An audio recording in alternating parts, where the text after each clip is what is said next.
yang mana ketika pintu itu digedor, nah si ustazah ini dikeluarkan dari pintu depan karena di kamar itu ada 2 pintu. Nah dari situlah saya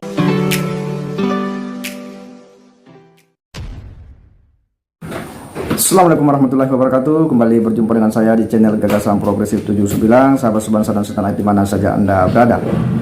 Tentu kita penasaran ya, sejak kapan ya Pak Hikmawardi ini kemudian diketahui ada ya dugaan perselingkuhan ya, ataupun pencabulan oleh pihak istri yang kemudian pada akhirnya dilapor.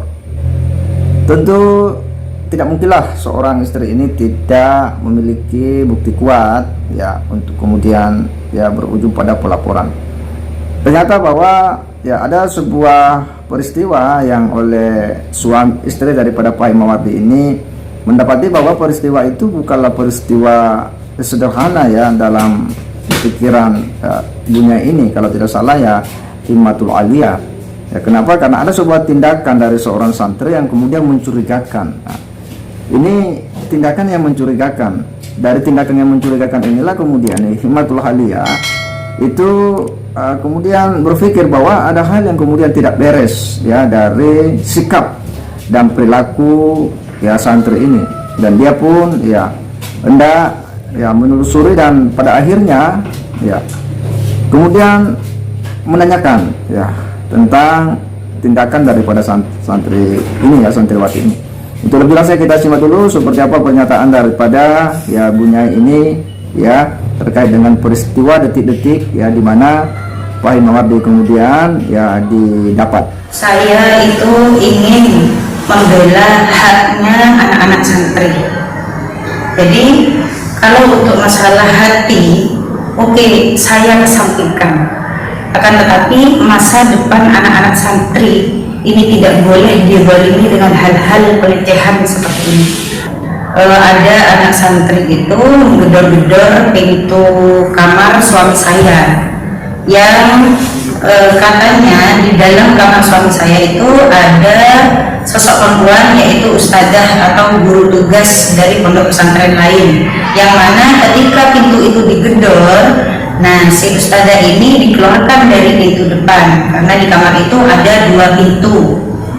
Nah dari situlah saya itu punya inisiatif bahwasannya kalau si santri ini berani menggedor pintu kiainya atau pintu gurunya, ada motif apa kok sampai berani menggedor pintu guru? Santri tidak akan berani menggedor pintu gurunya, tidak akan berani menggedor pintu gurunya kalau tidak terjadi sesuatu sebelumnya. Ya, jelas apa yang disampaikan oleh pada Bunyai ini, bahwa di mana detik-detik ya yang menegangkan inilah ya di mana Ustadz Pak Hikmawardi pun kedapatan oleh ya salah seorang ustazah juga atau guru bantu di pesantren ini, di mana bahwa ya pada suatu waktu ya ada seorang ustazah yang kemudian ya dengan berani ya ini tentu membuat kaget ya himmatul aliyah ini, karena kenapa dia begitu berani menggedor-gedor pintu sang kiai. Ya tentu kita ini sebagai orang yang pernah sekolah, apalagi pernah tinggal di pondok, ya tentu ya pasti kita ya tidak berani ya, jangankan menggedor pintu ya mendekat saja di depan pintu kamar ustadz kita jika tidak ada keperluan, itu mana berani kita ya, mana berani. Dan ini ya situasinya berbeda, karena justru ustazah ini kemudian mendobrak pintu sang kiai, dan akhirnya masuk dan wah ternyata didapati ya ada ustazah di dalam yang lagi berduaan dengan ya sang kiai. Akhirnya dia pun dikeluarkan dari, karena ada 2 pintu, di pintu satunya.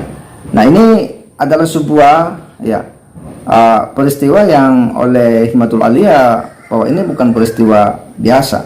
Jika tidak ada hal yang yang luar biasa di sana ya, maka tidak mungkin seorang ustazah itu berani menggedor ya pintu. Dan ternyata ya ada orang yang di dalam ya yang ditemani oleh Ustadz Pak Hikmawardi. sekilas bahwa ya dugaan perselingkuhan ini ya memang susah untuk kemudian dikatakan bahwa ini tidak demikian adanya. Sekalipun Ustaz Fahim Mawardi mengatakan bahwa itu adalah fitnah, semua itu dusta. Tetapi apa maksudnya Anda berduaan di dalam kamar? Dan kejadian itu selalu ya sering terjadi, memanggil ya santrinya masuk ya pada malam hari. Ya. Bukankah ya dalam Islam itu kita dilarang untuk berdua-duaan, apalagi bukan muhrim. Ya. Itu perbuatan yang bertentangan dengan syariat. Sehingga orang akan mudah dan gampang untuk curiga, ya, dan bisa menuduh kita itu adalah hal yang wajar karena ada bukti. Ini tidak bisa dikatakan tuduhan, tetapi ini memang karena dia kedapatan berduaan di kamar. Apa yang dilakukan ya dengan seorang ustazah, ya, apalagi di kamar khusus ya, yang tidak sembarang orang bisa masuk. Pasti orang akan bertanya-tanya ya bahwa ya ada memang ya maksud yang tidak diketahui ya secara umum oleh pihak luar. Dan uniknya sang ustazah yang satu ini begitu berani mendobrak, ya ternyata ya dia mengetahui bahwa ternyata di dalam ada orang ya yang kemungkinan itu ya memiliki hubungan yang cukup ya dekat ya atau spesial dengan Ustaz Fahim Mawardi, sementara yang mendobrak juga ini orang yang sudah ada hubungan dekat. Karena tidak mungkin dia berani jika dia masih statusnya sebagai santri biasa atau ustazah biasa. Jika tidak ada ikatan-ikatan lain, tidak mungkin orang akan berani senekat itu yang melakukan tindakan-tindakan yang di luar ya pikiran rasionalitas kita. Nah, inilah yang membuat ya Himmatul Aliyah pada akhirnya kemudian melaporkan Ustaz Fahim Mawardi ya ke Polres Jember ya karena dugaan ya, perselingkuhan dan pencabulan, sebagaimana ya berbagai komentar-komentar dari ya Himmatul Aliyah ini ya beberapa hari yang lalu di media TV. Sekalipun Ustaz Fahim Mawardi memberikan klarifikasi ya dengan sejumlah ya sumpahnya bahwa itu semua fitnah, itu semua dusta, bahkan dia siap jalan jongkok dari Jember ke Jakarta jika ada bukti ya. Bahkan kemudian ya dia sempat mengancam dan menuntut balik media yang memviralkan berita ini ya, dan sejumlah pernyataan-pernyataan daripada Pak Fahim Mawardi ini, bahkan juga ya menyebut bahwa ini buzzer ya ini dibalik skenario buzzer yang berpesta pora bersukaria dengan berita ini ya, seolah-olah katanya ini buzzer ya. Inilah mereka ya gampang menuding orang ya buzzer, padahal ini bukan buzzer, ini soal perilaku Anda yang diduga melakukan tindak perselingkuhan ya, dan pencabulan terhadap santriwati. Nah, jika pun pada akhirnya tidak demikian, Anda buktikan nanti di kepolisian, buktikan nanti di pengadilan, biar ya lembaga institusi hukum yang membersihkan nama baik Anda ya. Jangan membuat ya sejumlah ya pernyataan-pernyataan yang ya membuat itu semakin membuka sendiri ya aib Anda. Saya kira demikian. Wassalamualaikum warahmatullahi wabarakatuh.